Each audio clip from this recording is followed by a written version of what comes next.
Is it just me, or is this summer literally more like a winter? We've had so much rain in July, it's getting a joke. So I've decided to make this warm, hearty, slow-cooked beef stew, perfect for this weather. So for this, I use some diced lean beef, onions, rich beef stock pot, 2 stock cubes, 2 carrots, some celery, Worcestershire sauce, bay leaves and tomato puree. So I just started off by slicing the carrots and just putting them into the slow cooker along with the onions.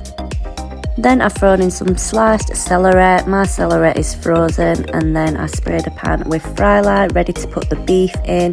Now my pan is not very big, so I can only do this in small batches. I did 2 batches, and we're just literally searing this meat so it's just brown on both sides, I'm not cooking it.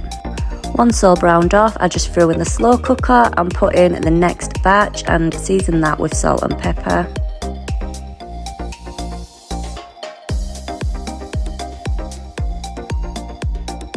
Once that was done, I then threw that into the slow cooker along with everything else. And then I made up some beef stock, and I just added a little bit to the pan so that I could scrape the meat off that was stuck to the bottom of the pan. This makes sure that the flavour stays in, and then I just poured this into the slow cooker. Now it's time for the flavourings, so I used 2 tablespoons of tomato puree, 2 tablespoons of Worcester sauce.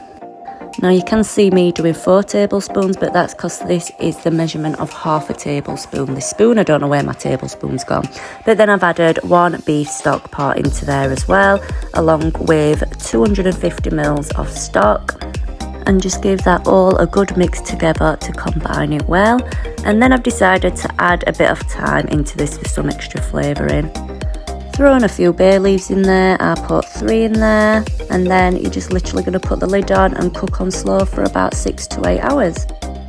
This is how it looked after about 6 hours of cooking slow. If you wish for the sauce to be thicker, you could always add a tablespoon of corn flour for a sin, just to thicken it up, but this was fine as it was for me. I then serve this with some homemade roast potatoes, which are sin free, and 3 small Yorkshire puddings, which is 1 sin each. If you'd like, I will make a video how I made them, and some broccoli for speed.